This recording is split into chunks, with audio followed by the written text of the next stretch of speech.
Shalom, Bapak, Ibu, dan saudara-saudari yang terkasih. Jumpa lagi dalam Sikat Sabda Iman Katolik, Selasa, Pekan Advent ketiga, 14 Desember 2021.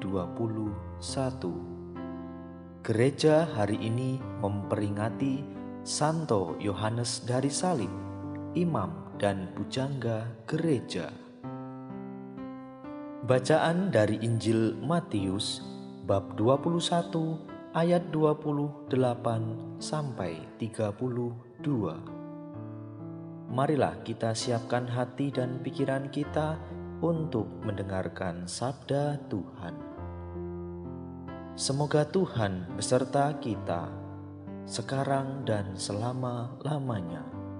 Inilah Injil suci menurut Matius. Dimuliakanlah Tuhan. Yesus berkata kepada imam-imam kepala dan pemuka-pemuka bangsa Yahudi, "Bagaimana pendapatmu? Ada orang mempunyai 2 anak laki-laki. Ia pergi kepada yang sulung dan berkata, 'Anakku, pergilah bekerja di kebun anggur hari ini.' Jawab anak itu, 'Baik, Bapa.' Tetapi ia tidak pergi. Lalu orang itu pergi kepada anak yang kedua dan berkata demikian juga. Dan anak itu menjawab, 'Tidak mau.'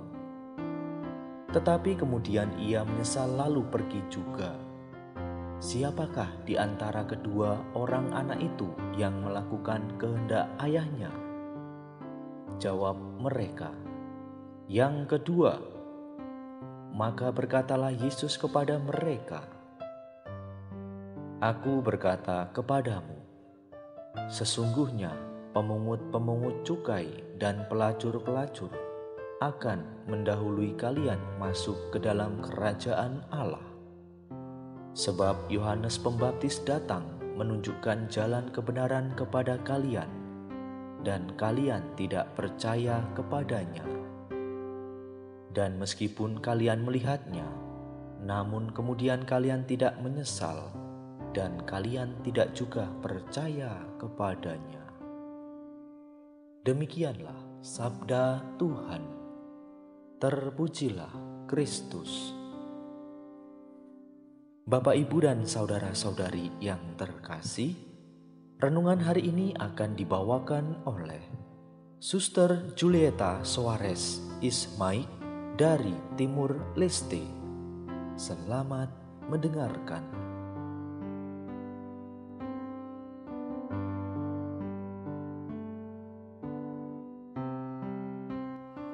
Bapa, Ibu, dan saudara-saudariku yang terkasih, salam jumpa.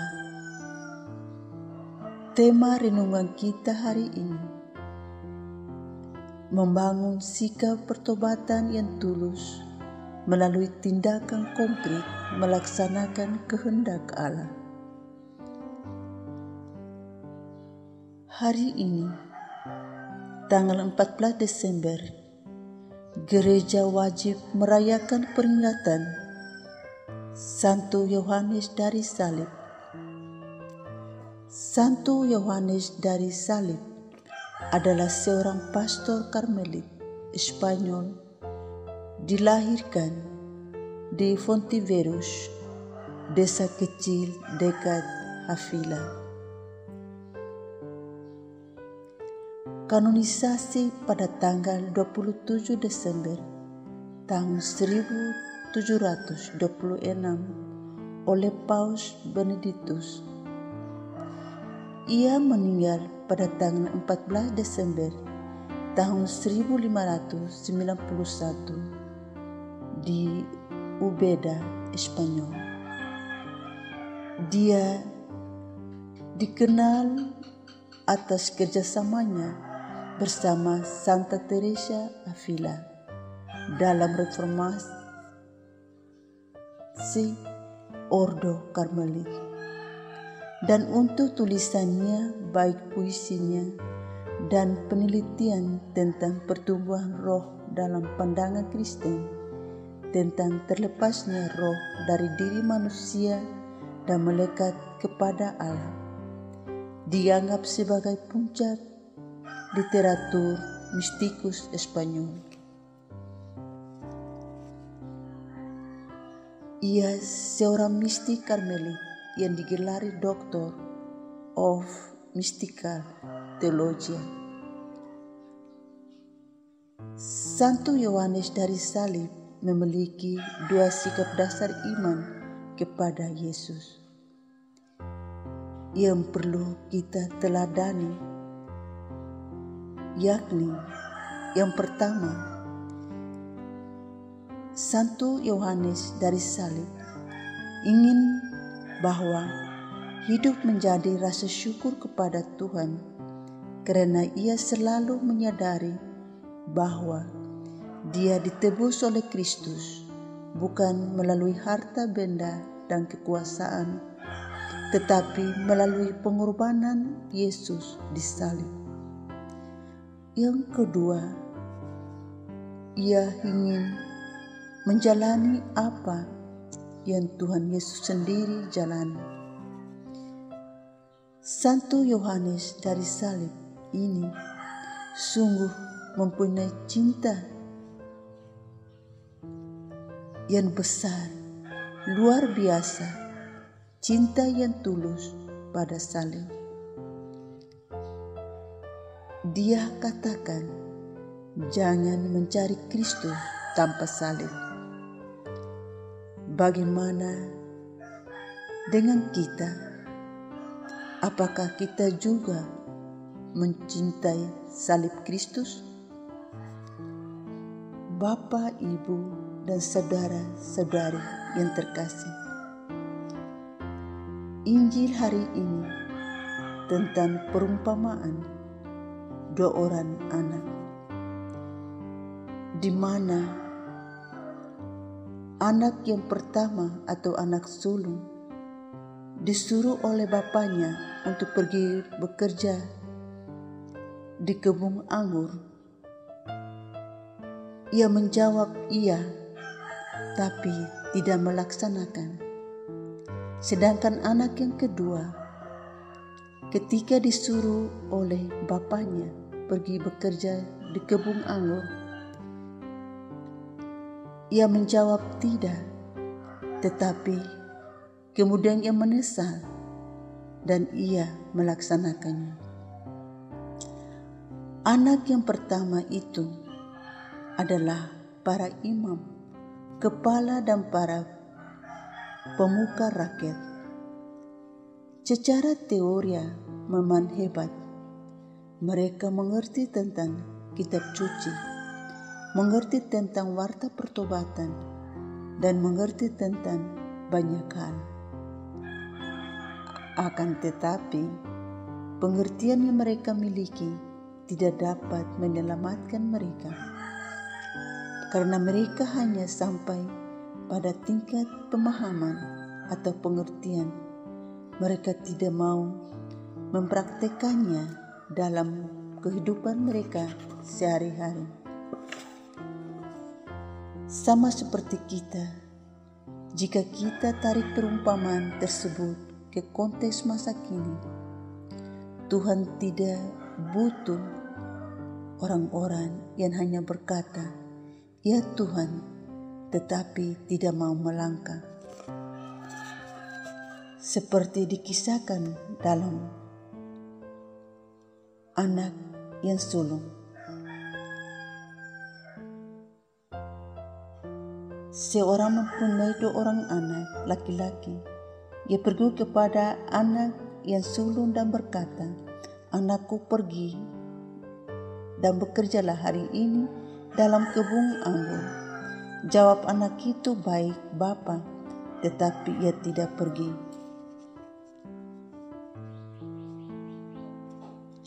Jangan sampai kita yang sudah lama menjadi orang percaya di gereja justru kalah dengan saudari-saudari kita yang baru bertobat. Mereka mau melayani Tuhan dan tidak pernah menolak apapun yang Tuhan ingin untuk lakukan. Renungan atas anak yang pertama atau anak sulung. Mungkin kita dalam arti tertentu, kita juga termasuk golongan para imam dan para pemuka. Terkadang perilaku kita sering kita mengajarkan, sering kita mewartakan, tetapi sulit untuk kita mempraktekannya dalam kehidupan kita, baik di dalam keluarga, di masyarakat, dan di komunitas. Sifat anak yang kedua dalam perumpamaan tadi berbeda dengan anak yang pertama. Sifat anak kedua termasuk kelompok kedua para pengungut cukai, perempuan Sunda. Kelompok kedua ini bagaikan si anak kedua bungsu yang awalnya menolak perintah sang ayah, namun akhirnya menyesal dan melaksanakannya. Maka kelompok yang kedua ini dipandang oleh orang-orang suci sebagai para pendosa, justru akan mendahului mereka masuk ke dalam kerajaan Allah.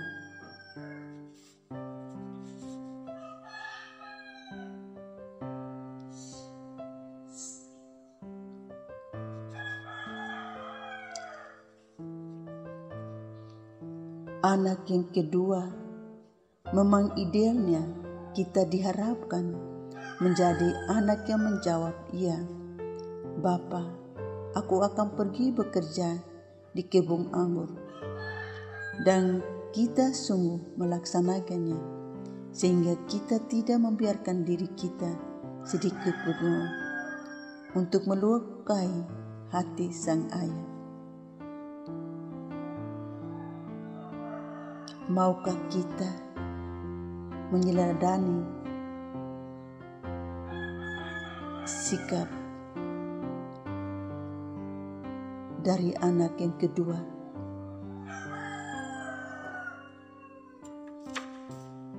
Bapak, Ibu, dan saudara-saudari yang terkasih, perumpamaan tadi Yesus mengajak kita untuk mencoba memaknai perumpamaannya yang diceritakan tentang dua orang anak.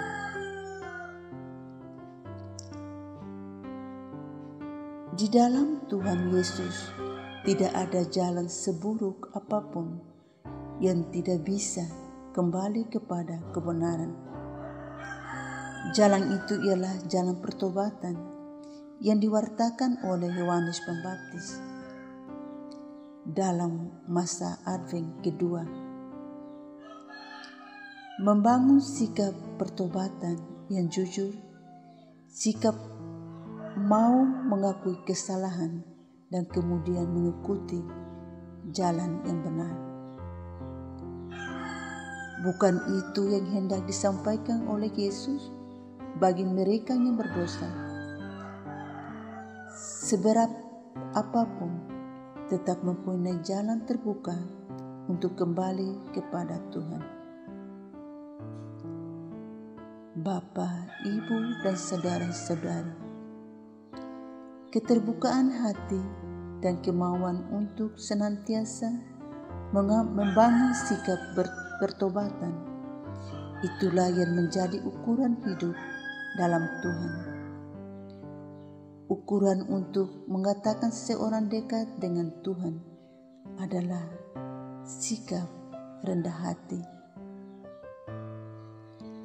di mana telah kita merenung tentang anak yang kedua dalam perumpamaan. Walaupun dia menjawab tidak, tetapi dia menyesal dan dia melakukan. Seorang teolog besar, Karl Rahner, mengatakan bahwa Sepintar apapun seorang teolog, pada akhirnya ia harus tetap berani berlutut di hadapan Tuhan tanpa mengatakan apapun, karena pengetahuannya tidak pernah cukup untuk mengerti Tuhan. Di hadapan Tuhan, seorang beriman yang bisa berlutut dan berserah.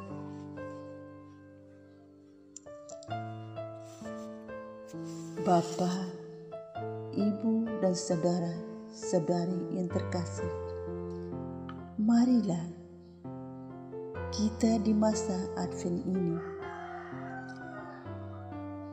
introspeksi diri kita masing-masing. Sudahkah kita menjadi pelaku sabda Tuhan? Sudahkah kita mau melayani Tuhan dan sesama dengan sebaik-baiknya? Maukah kita mengakui kesalahan kita dengan bertobat?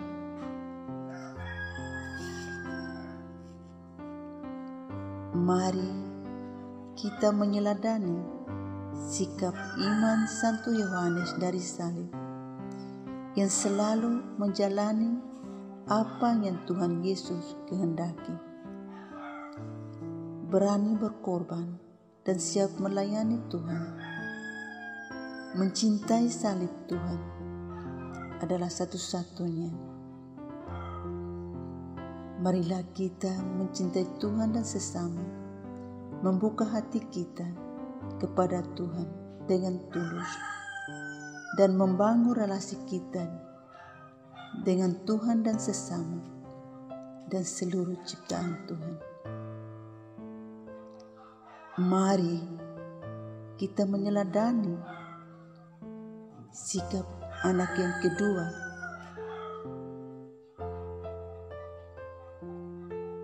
berani kita melakukan dan dengan rendah hati kita menyesal dosa-dosa kita dan kita mau kembali kepada Tuhan. Dengan demikian kita mempersiapkan hati kita untuk menyongsong pesta kelahiran Tuhan kita Yesus Kristus. Amin. Dalam nama Bapa dan Putra dan Roh Kudus. Amin.